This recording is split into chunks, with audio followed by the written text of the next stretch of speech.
They never knew I was awake. If I had been asleep, everything would have stayed hidden a little longer. The sound reached me just after midnight. Not loud, almost gentle. A whisper that slid through the hallway like smoke. At first, I thought I was dreaming. Then I heard her clearly.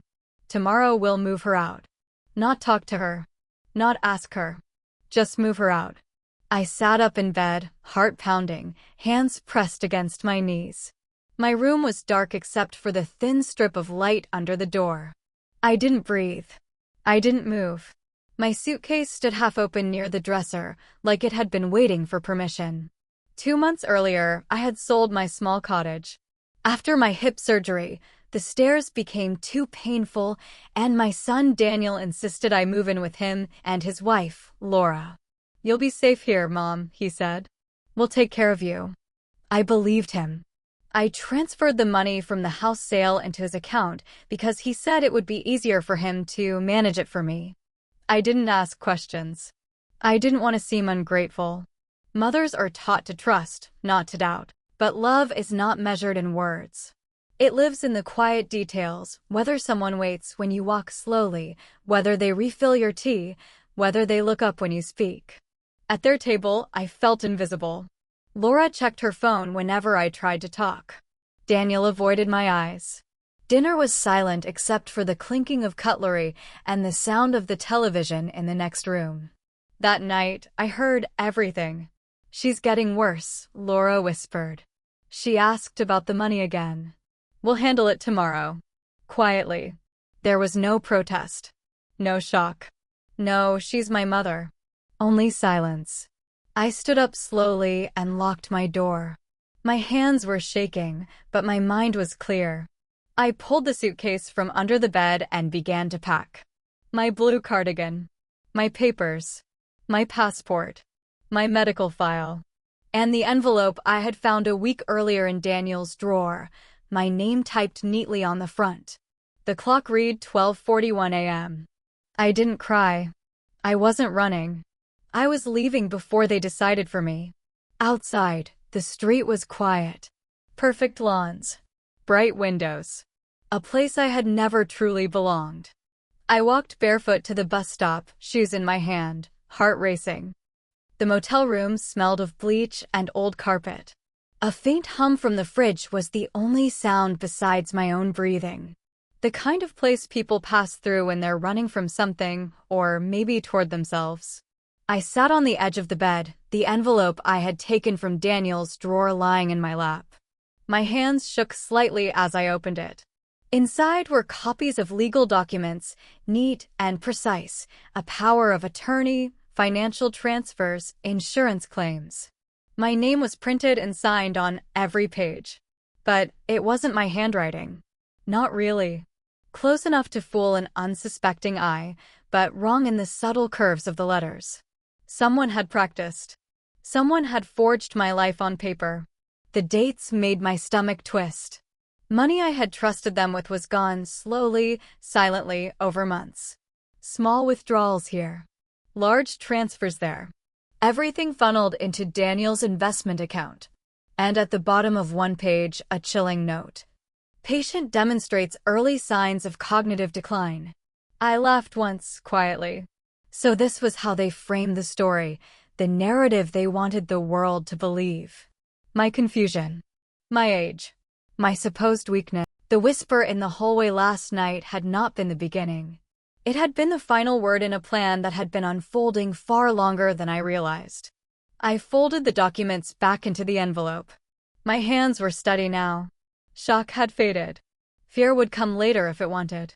For now, I had clarity. I sat there for a moment, just breathing, feeling the weight of it all. This wasn't just money. It was my independence, my choices, my voice. They had tried to erase me quietly, carefully. But I wasn't going to vanish. The morning light crept through the thin curtains. I rose and packed a small bag with essentials.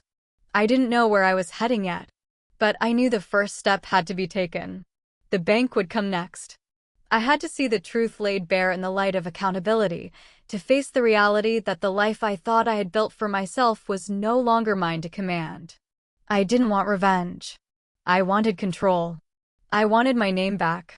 And for the first time in months, I felt the tiniest flicker of power. The city felt different that morning, colder, clearer, as if the night had scrubbed the air clean.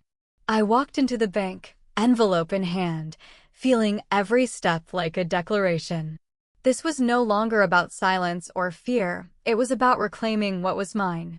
The bank manager, a man named Aaron, led me to a small office, away from the bustling lobby. He glanced at the papers, then at me, his eyes narrowing. "Did you sign any of this?" he asked, flipping through the power of attorney, the transfers, the medical forms. "No," my voice was steady, quieter than I expected. "Did you authorize these transactions?" "No." He leaned back, letting out a slow breath. "This is serious. Fraud. Forgery. Financial exploitation." I didn't flinch. I had prepared for this moment longer than I realized. I wasn't here for revenge or punishment.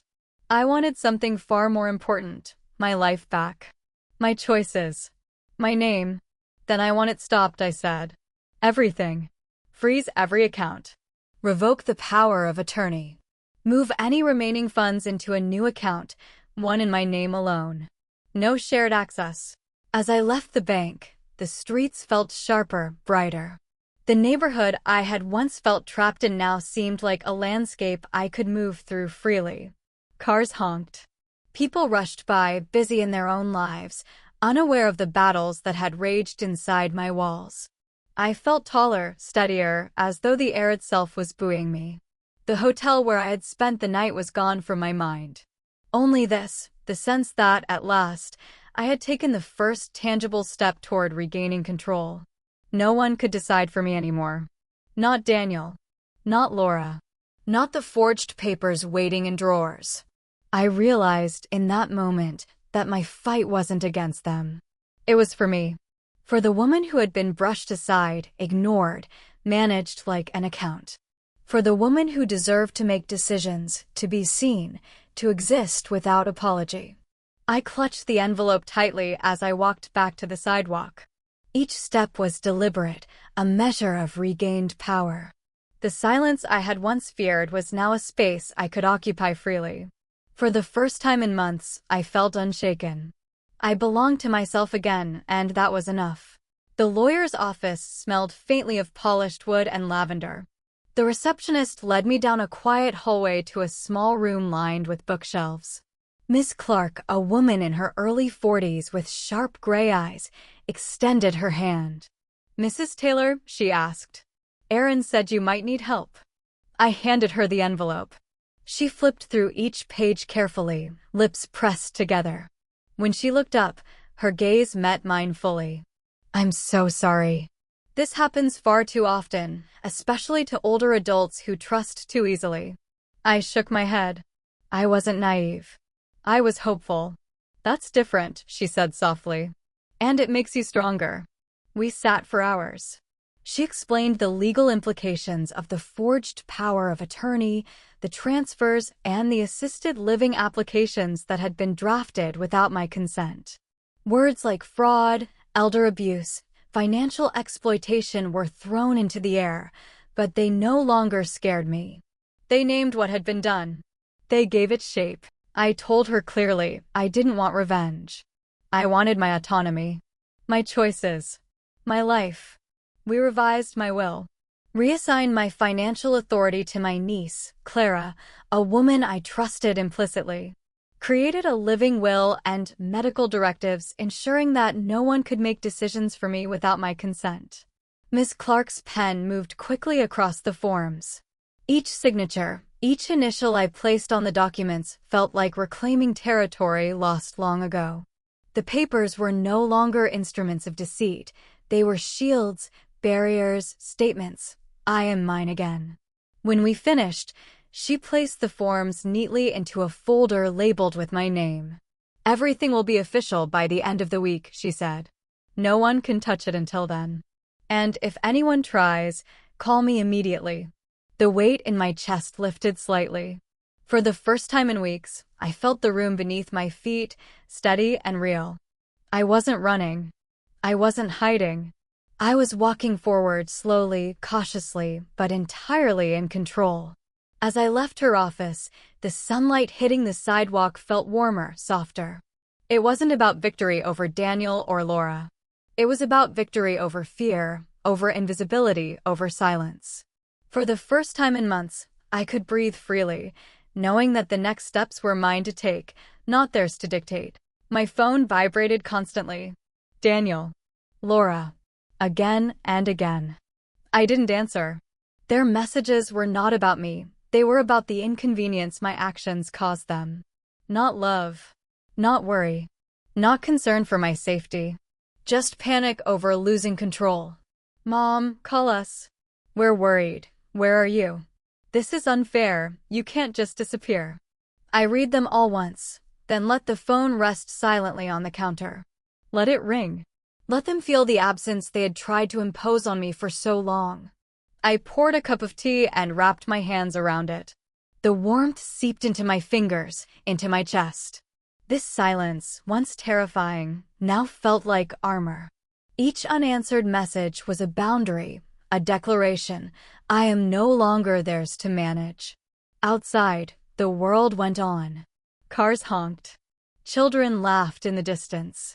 I stepped onto the balcony, breathing the early morning air, letting it fill the spaces that had been hollowed by control, by deceit. I didn't dwell on anger. I didn't need to. It would come and go like the tides, but it didn't rule me anymore. My focus was forward on choices, on life I could still shape. Through a community worker named Leah, I found a small apartment. It wasn't fancy, older carpet, a window that stuck when opened, a kitchen that smelled faintly of vinegar, but it was mine. Not borrowed. Not shared. Not conditional. As I unpacked my suitcase, I paused over each item. My sweaters, my notebooks, my medical papers, they belonged here. Every fold, every careful placement was a small act of reclamation. I didn't rush. I had time. I had autonomy. Leah came by the next morning with fresh towels and 2 mugs. For coffee, she said. Or tea. Or silence. She didn't pry. She didn't ask about Daniel or Laura. She simply brought warmth, practicality, and respect. For the first time in months, I could look around and know that this was mine, entirely mine. The apartment walls held no judgment, no whispered commands. The doors had locks that no one else held a key to. I could stay or leave, choose or refuse. I walked slowly to the library a few blocks away, wandering through aisles of books and quiet study spaces. No one asked. The library became a sanctuary. Its quiet hallways, the smell of paper, the muted clatter of keyboards, it all felt familiar in a way I hadn't realized I missed. I volunteered, sorting books, cataloging donations, reading aloud. Small acts, repetitive, grounding. I didn't speak about the past. No one asked. And that was exactly what I needed. I didn't have to justify my life, explain my choices, or account for my absence. I simply existed, a presence among others, respected without question. Sometimes older women came in with grandchildren in tow. I'd see myself in them, a version of the life I might have had if I hadn't left. And sometimes, I'd guide them to the large print novels, or help them find a quiet reading corner. No judgments. No intrusion. Just shared moments of attention. I liked the rhythm of my days. Mornings were slow, kettle on, windows open to gulls and passing pedestrians. Some days I wandered, letting my feet choose the path. Other days I stayed close, keeping track of the shelves, the books, the quiet spaces that felt alive yet safe. Judith, a volunteer a few years older than me, became a quiet companion. We shared small tasks. One afternoon, Lucas, my grandson, found me at the library. Taller now, more self-conscious, but still the boy I had loved fiercely. "Hi," he said softly. I wanted to see you." I gestured to a pair of chairs near the window. We sat. A few days later, a letter arrived. Thick paper, black ink logo on the corner, Daniel and Laura's names printed neatly on the front. No apology. No emotion. Just formality, politeness, and expectation. Dear Mrs. Taylor, it began, outlining their concern about my sudden departure, the blocked accounts, and the disruption caused to family life. They spoke of minor dependence and emotional distress as if the inconvenience to them mattered more than the betrayal I had endured. They requested a mediated conversation, legal counsel present, and a response within 14 days. I read it slowly, letting each word settle. I could feel their careful control even through the ink. They were not angry. They were procedural. Calculated. Certain I would feel guilt. I did not reply. Instead, I poured tea and watched the steam curl into the morning light. Silence became my ally, not my fear. Their deadlines, their demands, their polite manipulation, they had no power here. Not anymore. 2 days later, I sat with Leia in my small apartment. She had brought fresh muffins, the sun was slanting through the window, and for the first time, I felt completely untethered. I told her I had received the letter. She didn't press me to respond. She simply nodded. You are allowed to leave. You are allowed to stay gone. And that was all I needed. I continued my days as I had begun, quiet, intentional, and entirely mine. I walked to the library when I wanted. Lucas, my grandson, came to see me occasionally, unprompted and unguarded. He didn't come with a message. He came with himself, and that made all the difference. The connection, fragile at first, grew in honesty. And I let it because it was real. At night, I sat by the window in my apartment, listening to the waves, the gulls, the soft hum of life outside. My suitcase was unpacked. My papers were secure. My boundaries were solid. I had reclaimed not just my possessions, but my name, my voice, my freedom. I wasn't afraid of silence anymore. I wasn't waiting for a call, a letter, or an apology that would never come. I had learned that leaving does not mean vanishing. It means choosing yourself, even when the world expects obedience. I am here. I am seen. I am whole. And if you are reading this, and you recognize the weight of a locked drawer, a forged signature, or the quiet pressure to disappear, know this. You are not too old to walk away.